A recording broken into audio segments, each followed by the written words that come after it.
Today is Sunday, and this is Life Matters. Let's talk about it.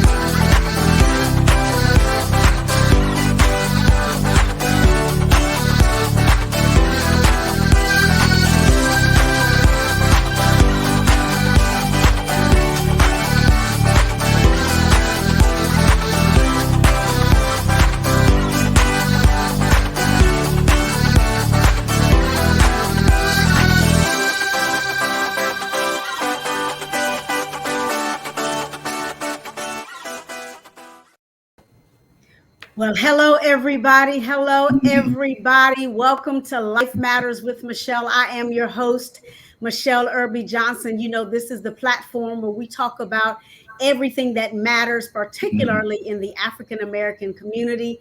And I just want to remind each and every one of you who are joining us in the studio. If you have any questions, so please field your questions and I will let my wonderful guests know what you are asking. So let's welcome everybody. Mr. William Battle, say hello to everyone, sir. Well, hello out there, everyone.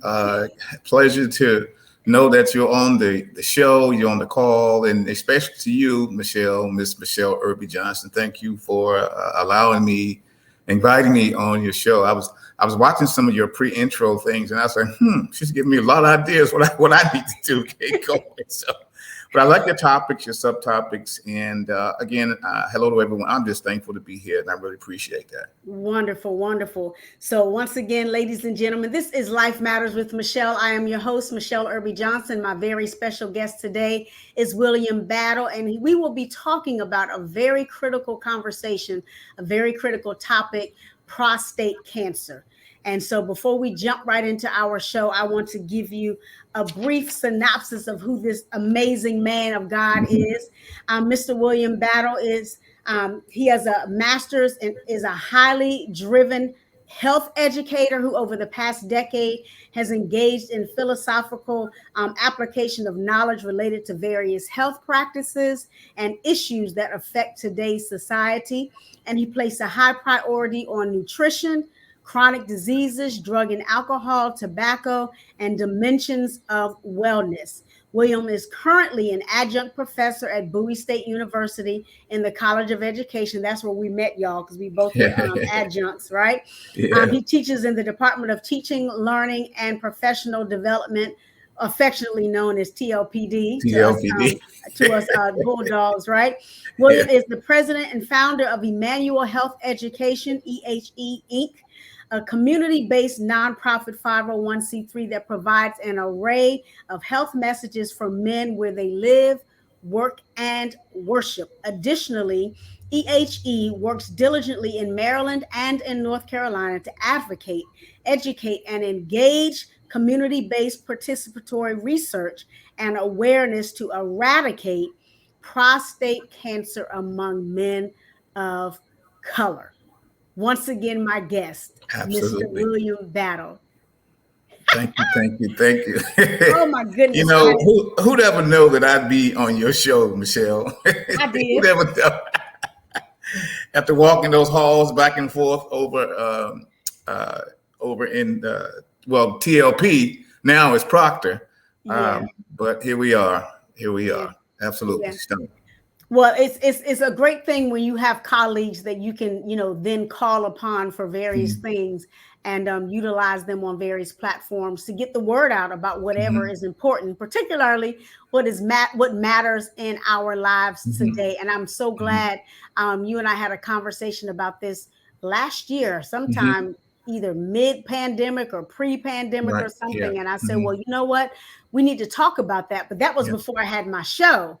And then I talked to you and I said, I need to get you on my show because this is an issue that we really need to discuss. And so before we talk about your program, talk to us, give us a general construct or overview of prostate cancer, what that looks like for those who are not sure at all what that Well, means. yeah, prostate cancer, just like any other cancer, is uh, an overabundance of cell growth. It just so happens to locate itself, in the prostate. And so it's, you know, just like everything has a period or time when it's supposed to die. Well, the cells don't die and they continue to multiply. And again, it just so seems to happen to concentrate in the prostate. And when it does that, it can cause a number of issues for men. It can cause erectile issues. It can cause urinary issues.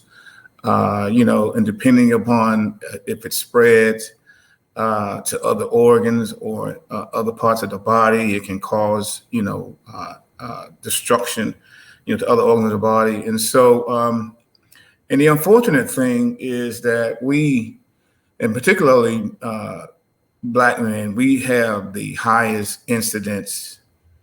And when I speak of incidence, I mean the time period that the diagnosis takes place. Excuse me. We have the highest incidence and the highest mortality, death rate from prostate cancer than any other male racial groups globally. It's not just Maryland. It's North Carolina. It's not just South Carolina. It's globally. I was having a conversation with my African brothers. I guess it was in June. I was having a conversation with brothers, and that's a great thing about this technology. I'm sitting in my mother's kitchen, and yet I'm having a conversation about prostate cancer with brothers over in Africa. And their conversation is very similar to our conversation. They are just inundated with prostate cancer mortality, among their population.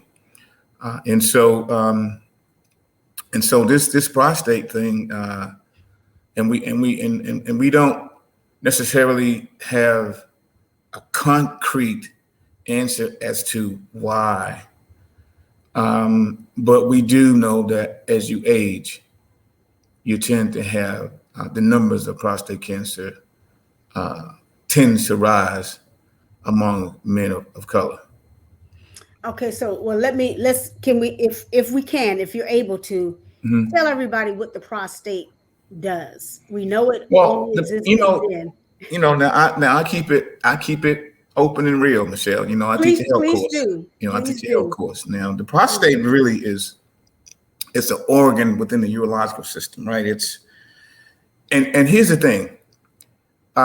Its only function is to release seminal fluid at the moment of ejaculation from a man, and it helps the sperm to swim a lot easier up the vaginal canal. And that's its primarily function. It sits right beneath the bladder and right in front of the rectum. And you have the urethra that flows through it. And you have the seminal vesicles that are connected to it. And so, and that is the reason when this thing becomes either inflamed or cancerous or maybe prostatitis, then it tends to swell and increase in size. When it increases in size, then it constricts the urethra. When it constricts the urethra, then it becomes difficult to urinate. Okay, and that is why men tend to have such an issue when it increases in size.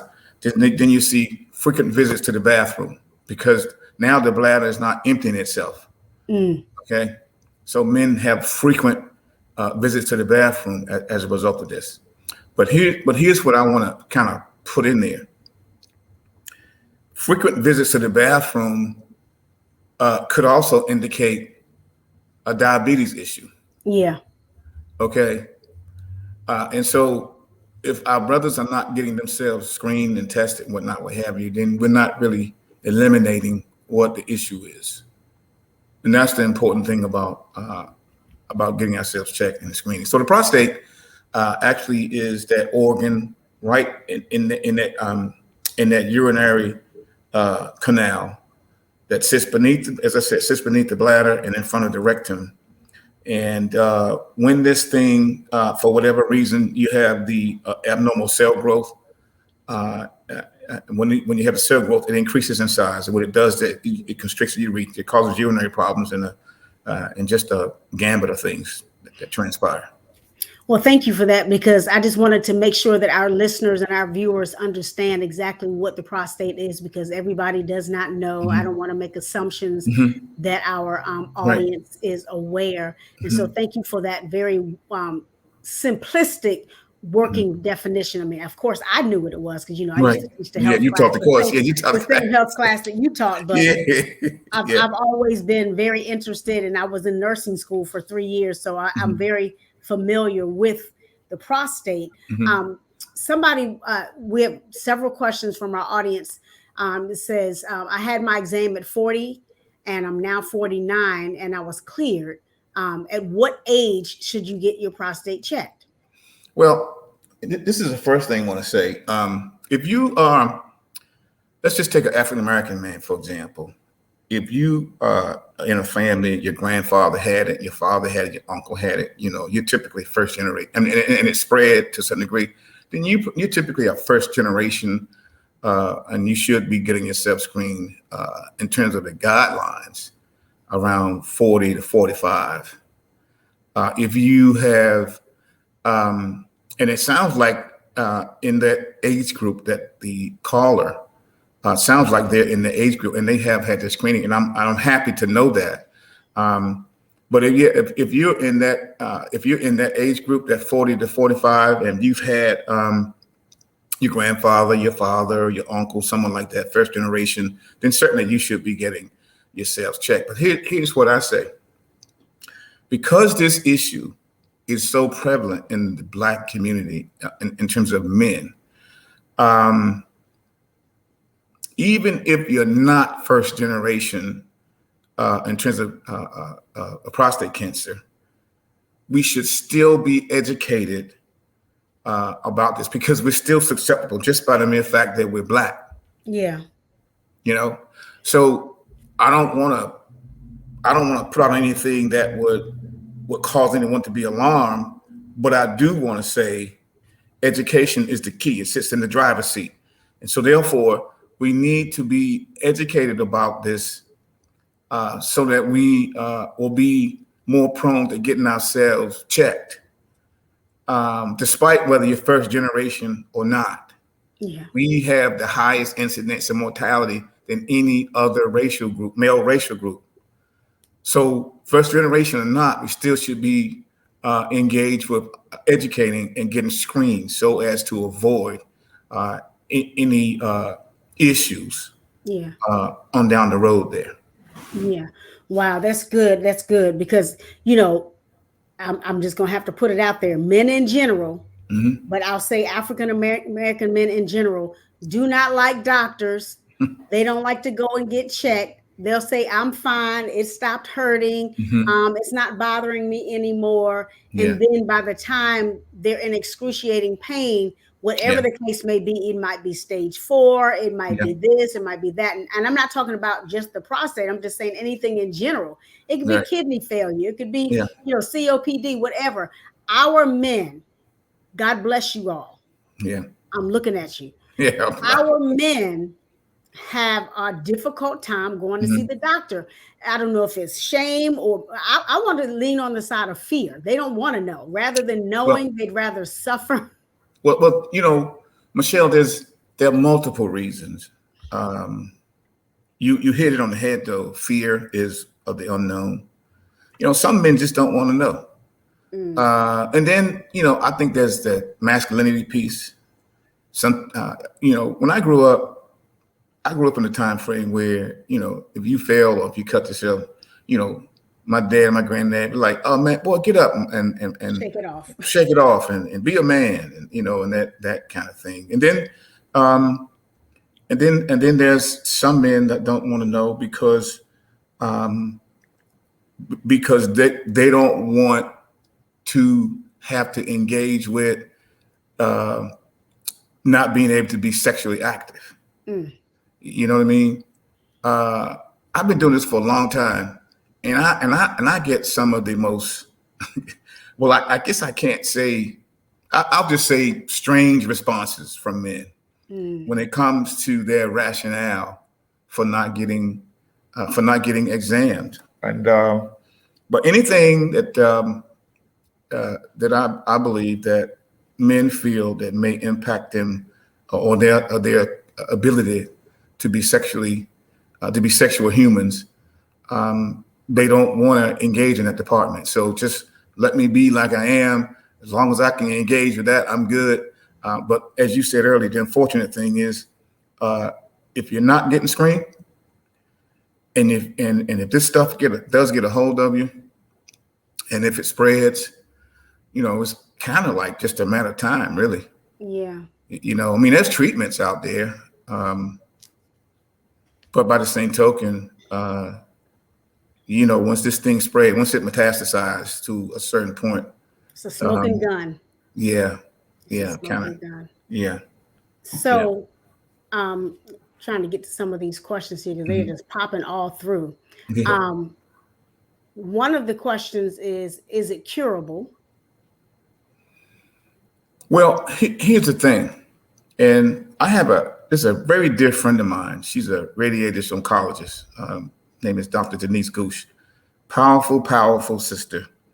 And she is, you think I'm an advocate. She is 3 times the advocate I am. And she says, and her conversation is, it is very curable. If it's caught early. If it's caught early. And that's why we're in the community with this message in terms of getting screened. And prayerfully we get screened earlier and we can catch this thing so the treatment for it is just so much better. Imagine a window. Imagine a window.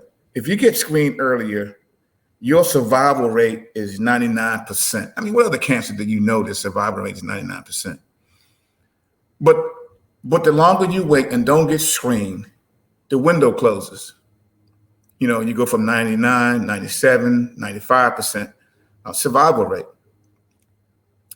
And so when we're not getting ourselves screened, we kind of take ourselves off that playing field. Mm-hmm. You know what I mean? When we're not involved with some aspect of understanding or education, and again, I just believe education is in the driver's seat. The more educated you are, the more you understand it. I just believe the greater the likelihood that one may be more willing to get themselves screened and engage in that kind of thing. But it's very curable if you catch it early. But that's the ticket. We got to get it early. There was something you said earlier. I want to go back to. You said, we talked about the different reasons why men don't get checked or screened, and the very idea, and maybe this is just, maybe I do know, but the very idea that you would much rather think about your sexual health over checking to see whether or not your prostate is good. So you would much rather have the thrill of a moment rather than find out if you're going to die of something that's, curable. Yeah. But because you would much rather say, I'm the man, I'm Mac Daddy, I'm the king of the sheets. I'm just going to put it out there. You'd rather say that than to say, I've been checked, I've been cleared, I'm good.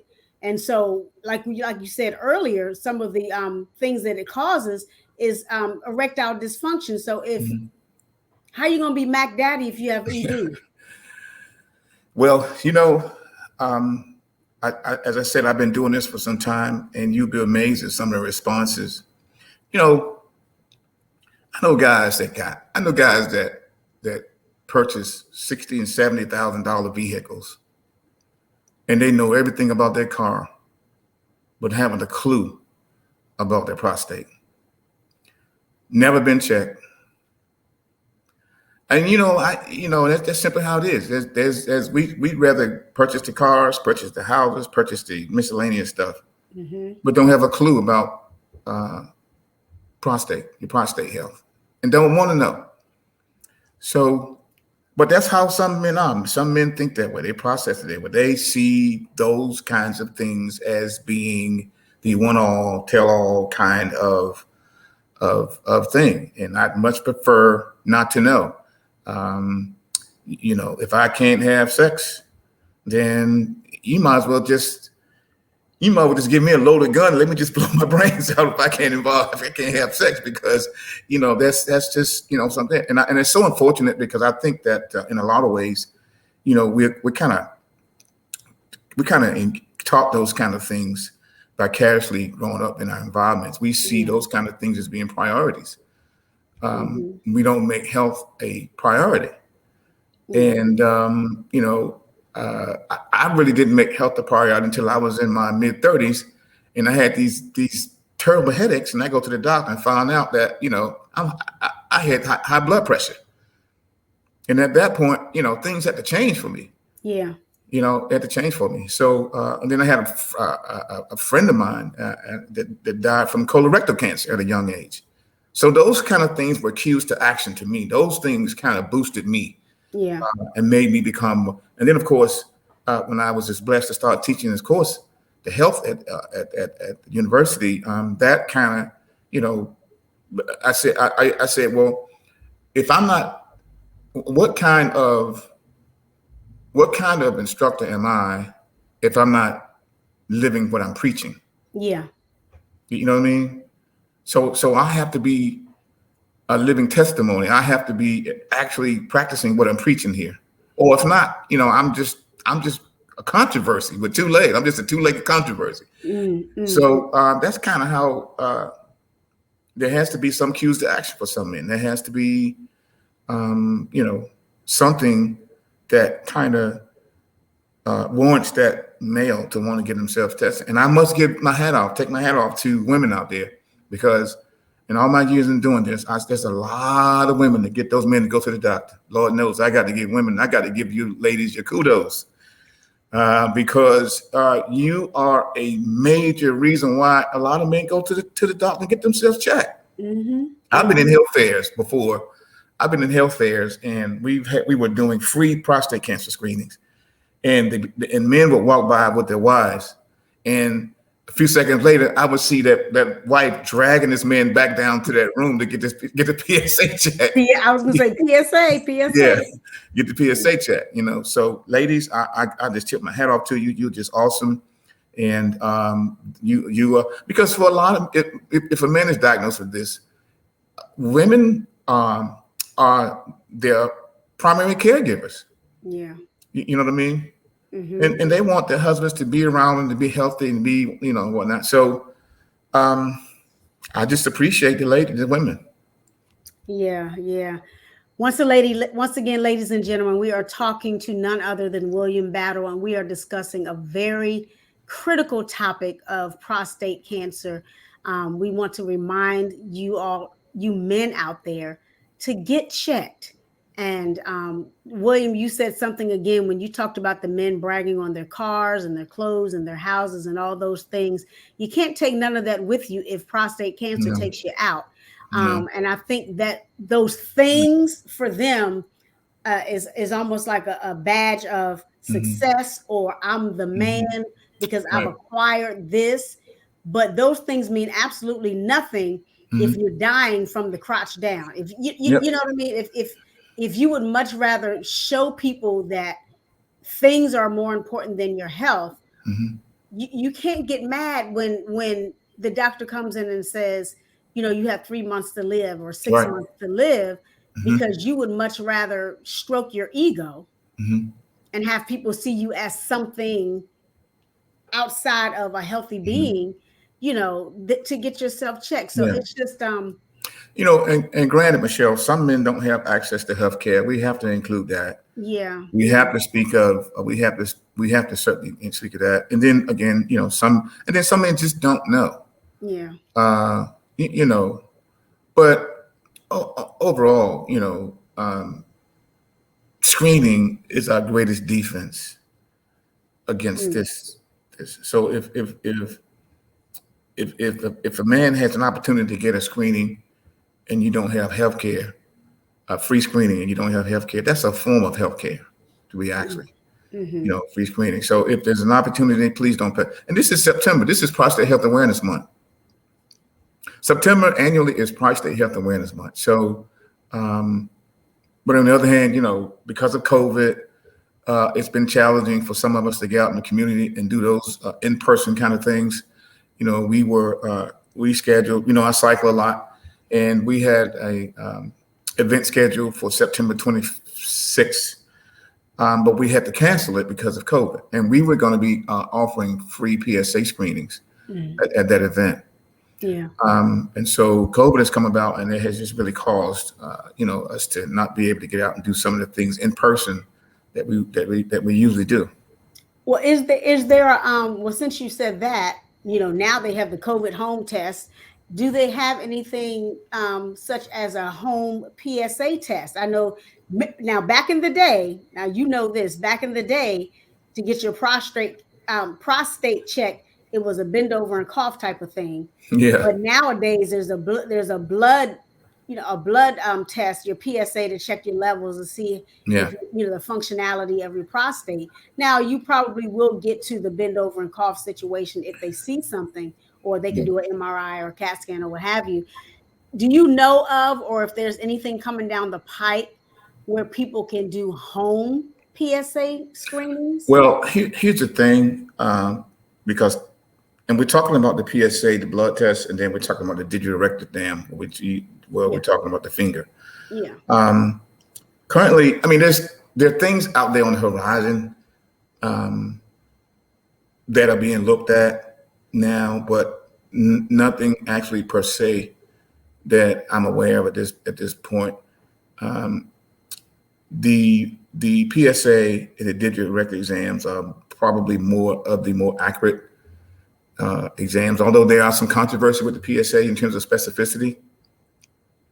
It actually, whether it picks up the PSA, and then, whether it's a false positive or that kind of thing that goes on. And then, of course, the United States Preventive Task Force decision. If you don't know who that's an organization that makes decisions about screenings. And they made a decision about prostate cancer, gave it a grade D, which was basically based on not a lot of research. Basically, there wasn't a lot. Based off two studies. There was a domestic study, and then there was a study that was done over in Europe. And both studies didn't have, how shall I say, enough representation of men of color. So therefore, they deemed it not, the test not necessarily needed, because because of the numbers of Black men were not included in those studies. So we didn't have, so this task force deemed that a grade D. In other words, they didn't have enough evidence to continue the screening. So that came about. But I don't know if there is actually anything out there right now. I know there's some things that the researchers are engaging in terms of that. But any in-home tests, I can't speak to that because I don't know if there's anything out there. I'm not familiar with that, and I've been doing this for some time. But I will say this: the PSA and the digital rectal exam should be done in tandem. The PSA is just basically, some blood that's taken, and they measure biomarkers in the blood. It doesn't necessarily determine whether you have prostate cancer. But when they look at the numbers in terms of how they measure, from 0 to 4, it gives them a higher reading. It's basically like a flag. It's saying, hey, something's going on here. We need to kind of look at this a little further. Yeah. And so, and then of course, the digital rectal exam, that's where the urologist or the practitioner would insert the finger in the rectum. Yeah. And from talking with some magnificent urologists, they believe in this digital rectal exam. It's their first introduction to the prostate, and there's nothing more. How shall I say it? There's nothing more accurate than being able to actually touch and feel that organ for rigidity or anything that's hard that will cause them to take this to another level, maybe to a biopsy, get some particular pieces of the prostate and send it out to a pathologist to be, and that kind of thing. Then give it a Gleason score, which basically that is just a score that determines how aggressive it's growing in certain places and that kind of thing. And then from there, they design a treatment. But the PSA and the digital rectal exam should be given in tandem. And so because and most urologists that I've talked with, agree that that's the prostate. I mean that they should be done in tandem, and it should be the PSA first, and then the digital rectal exam, and not the other way around. Not the other way around, because if you do it opposite, if you do the digital rectal exam first, and if you touch that, then it gives off the hormone, it gives off the PSA, and then if you were to go and do the blood test, it will be higher. Then you have a higher reading, right? Mm-hmm. You have a higher reading. Yeah. Yeah.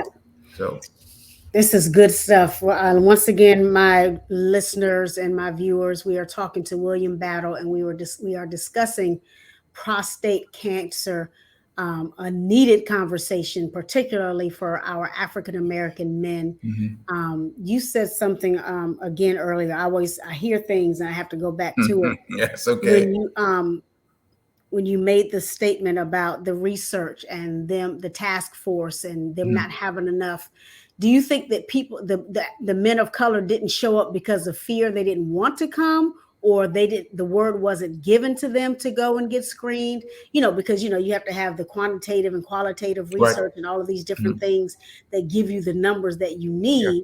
So if you only have 15 men show up out of 1 billion men, that's not going to give you an accurate reading. Right. So did they say anything along the lines that when they said they didn't have enough men, did they investigate as to whether or not the men didn't show up because of fear, or they just weren't aware that this research was happening? Did they say let's just we just don't participate in studies. We just don't. As a population, we just don't participate in studies. Mm-hmm. And so I would assume that just that fact alone, we just don't do. And why don't we? Because we have trust issues. Mm. We don't trust. Yeah. We don't trust. I'm working on now in trying to develop a organization of listing of Black urologists to be able to reach out to in North Carolina, because certain areas in particularly in Eastern North Carolina, there's not one Black urologist, not one. That's a mess. And I just believe that when we're able to see a doctor or someone that kind of look like us, I think that we are more comfortable. Yes. I think that we are a lot easier to lay our weapons down in terms of mistrust. Mm-hmm. Mm-hmm. I think that we're more open to having a conversation with a doctor. And then again, on the other side, on the flip side of that, Black doctors, they have a much better understanding of environmentally, where we come from, what we deal with, what have you. So they're going to be more prone to, I'll share real quick. I had an issue with COVID in March, and I went over to Arundel, the emergency room at Arundel, and there was a white doctor in the ER, and he did a chest X-ray. I had this cough, right? I had a cough I couldn't get rid of, So I went over to hospital, the ER, went over, and he did a chest X-ray. And he did the chest X-ray. He did the readings, and he says, "Oh well, you're fine. Just you can go home and you can and take some Delcium. Take Delcium, and if you get worse, just come back and see us." Mm-hmm. So Michele, I'm driving in my car. I'm like, now what just happened? What just happened? They glossed over you. What just happened? I'm saying, I'm here. I'm a health advocate, and I feel like, and I was literally upset over, I'm leaving there with no more of an answer about that cough than when I went there. So I called my primary care the next day, went to his office. Within less than 5 minutes, he took his stethoscope and listened to my lungs. Mm-hmm. Less than 5 minutes, he's like, "Well, you got scarring on your lungs. You got scarring on your lungs, yada yada yada. This is what happened." Explained everything to me from top to bottom. Put me on medications. The next week, cough gone. I'm feeling fine. So, I mean, just that scenario there gives you insight into the differences of healthcare of people than others. Yeah. And so so you can understand why there may be some trust issues, and we don't have to go all the way back to the Tuskegee study. Oh no. To understand why there's trust issues and that kind of thing. So when we look at why there was probably a lack of participation in the studies, because we don't trust. That's huge. Yeah. We don't see studies as a form of healthcare. We don't see trials as a form of healthcare. And so, a number of things probably factor into why we had such less numbers in these studies. But here's the reality of it is, if we're already known to be to have the highest incidence of mortality in prostate cancer, despite what the numbers say, why would we give it a grade D and say, well, okay, oh well, really no need to give the screening, because we don't have evidence to indicate, and so so you really have to question, well, what were they thinking about, or who it was, because it could not have been an African American person who made that very ignorant statement. Yeah. And so there wasn't a when you look at that panel, when you look at that group, U.S. Protective Task Force, there wasn't a urologist on that board. So you kind of have to understand, you understand why we're out in the community doing what we do, Michele, because we kind of like, if we don't get out here and preach this message and engage this, kind of who's going to look out for us, so to speak. Yeah. Wow. That's amazing. I have another question from our audience. Hold your pearls.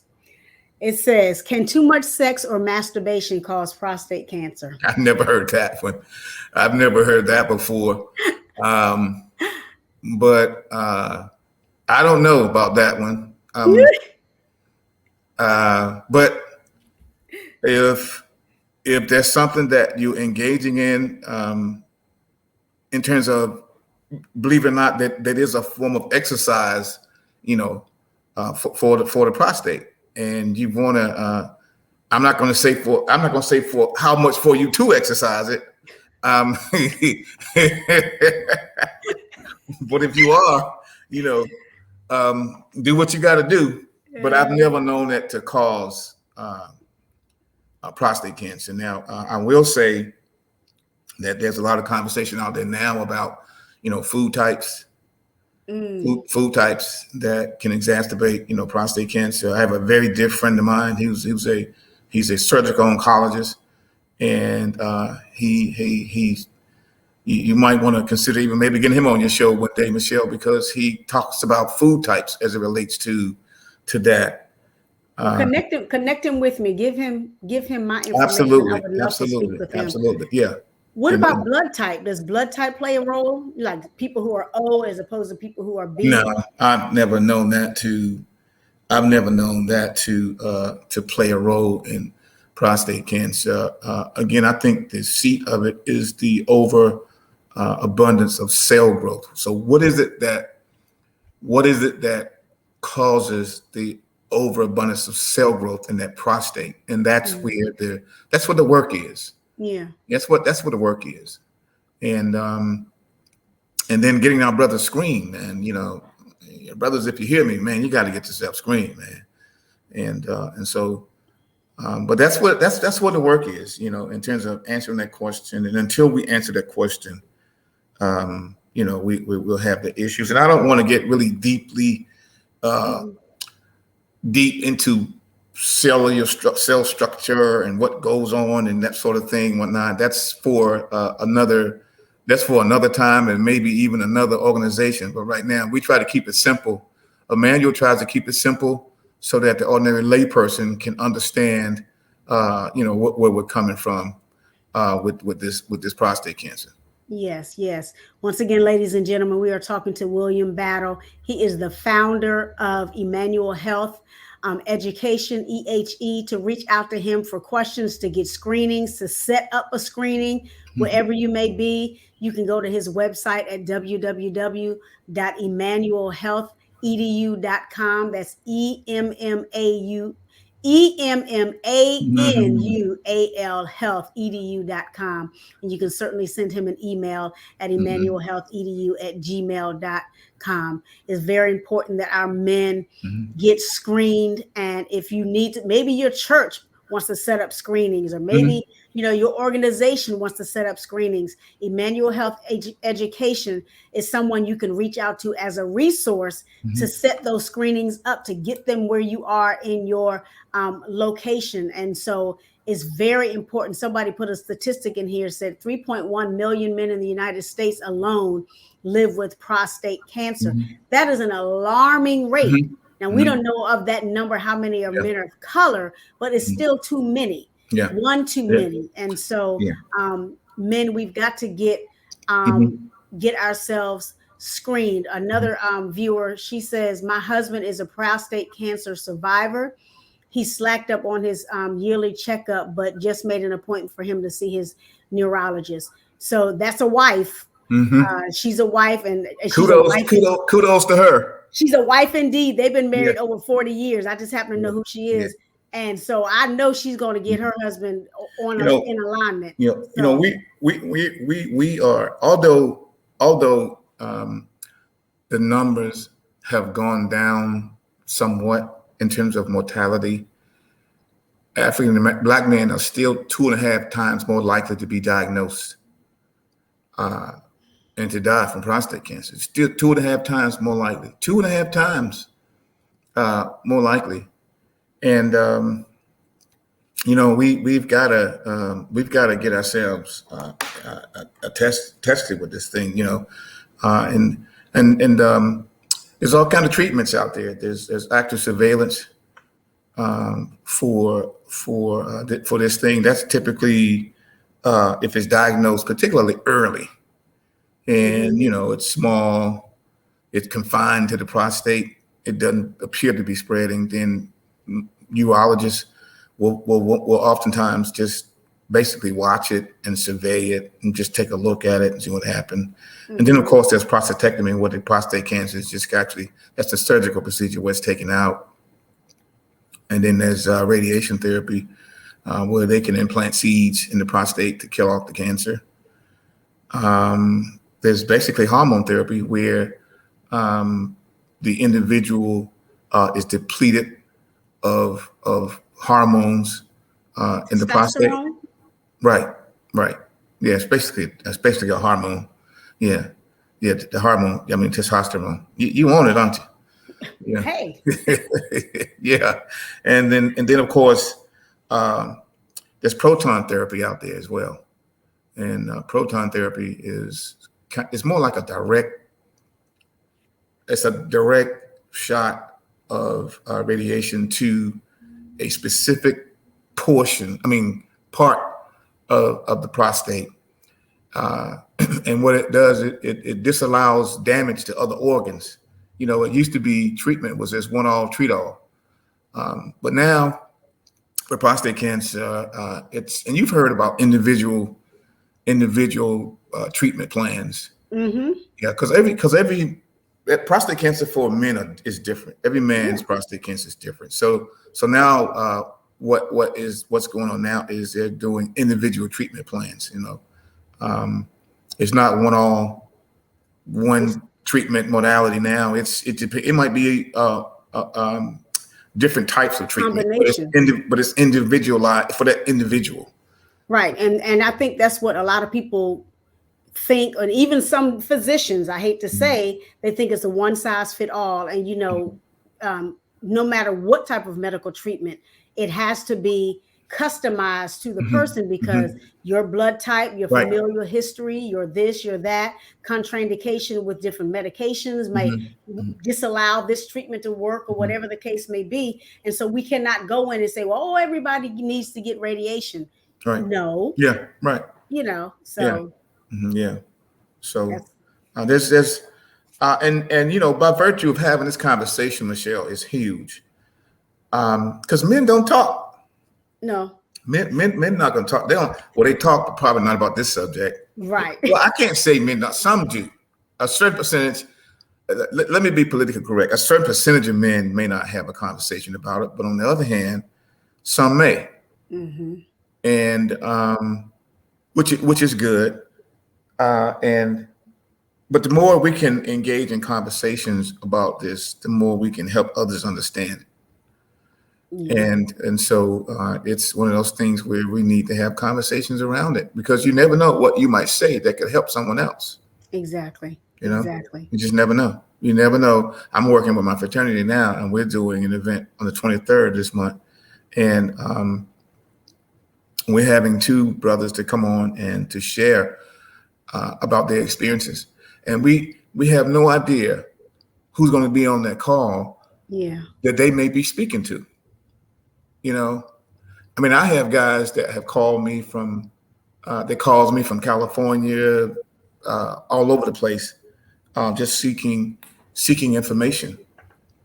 And you just never know what you might say to help somebody. Yeah. Yeah. And the other piece of that is the people who hear, if they actually follow through. I was on somebody's show, and I was talking about domestic violence, and the host and other people knew that there were particular persons on there that needed assistance, and they didn't call me. But a month and a half later, somebody reached out and said, hey, this person was on the show, and I have this person on the line. They were afraid to call themselves. So I said all that to say, I'm hoping that whoever is listening at your event, on your call, that somebody does have that boldness to say, my life matters. And, I can't let pride and fear push me from getting screened, because it's literally a matter of life and death. Yeah. And, here's the thing. It may be confined to a male, but it's not just his problem. It's a family problem. It is. It's a community problem. And if you get this, if a man gets this issue, his family has to be involved with it. His family has to see the challenges that he goes through and whatnot, what have you. And if you've never seen anyone that have struggled with this, it's not pretty. It's not a pretty disease to have to deal with. And to pass from it, because when it gets aggressive, yeah. It is and we haven't even begun to talk about, are you familiar with, I'm sure you've heard of Agent Orange, correct? Okay, Agent Orange, a chemical that was used in the Vietnam War to defoliate the jungle to offer surprise attack to U.S. soldiers. Well, there's a whole population of brothers that were in the Vietnam War that were either exposed to Agent Orange, either from the air, from the water source, from the food they ate, or living conditions. And what they found that those brothers, it caused prostate cancer in those brothers. And as of recently, I guess maybe 5 or 6 years, for a long time, the VA fought that. For a long time, they fought that, but they eventually started compensating those guys. But think about it. 5 years, fighting it for those number of years and just compensating those guys 5 years. Think about how old those guys are. Yeah. And think about how long they had this issue and didn't know. Yeah. Um, And some died from it, and it was too late. yeah. But not only that, they're finding that their offspring has been passed down to their offspring. You know what I mean? Wow. There's this thing about the cells. It's called the reuptake process. So oftentimes what we breathe or what we're exposed to, whatnot, what have you, is reuptaken in the cell. And that can rewrite the transcriptional process of the DNA and RNA. You know what I mean? Yep. So you could very well have been a person with a normal transcriptional process, but because you were exposed to something, Agent Orange, for example, either by inhaling it or whatever the case may be, that changed that process from good to bad. And we all know, and that could be a reason for the continuous cell growth. Yeah. That causes the cancer, the tumor. The mutation is off the gene. Yeah. So these are the kind of conversations that we try to have, Michele. We try to go beyond just we talk about what the prostate is. We talk about, but we also talk about other things that might exacerbate the issue too. We want brothers to be educated. We want families. We want people to be educated. Absolutely. You know. Yeah. Okay, ladies and gentlemen, once again, we are talking to none other than my friend and colleague, William Battle. We are talking about prostate cancer. Before we have final words and remarks from him, I want to remind each and every one of you that the replay of this particular show and every show can be watched on my YouTube channel, Life Matters with Michele TV Official. Once again, it can be watched at Life Matters with Michele TV Official, and you can also listen to it on Fridays at 4:00 p.m. on www.sensationalsoundsradio.net. Again, for those who are watching, you can catch it on my YouTube channel, Life Matters with Michele TV Official, and you can listen to it on Fridays at 4:00 p.m. on www.sensationalsoundsradio.net. And I am now scheduling guests for 2022. I'm all booked up for 2021. So if you would like to be a guest, please visit my website at iam-mij.com/contact us and click the little radio button that says Life Matters with Michele. All right.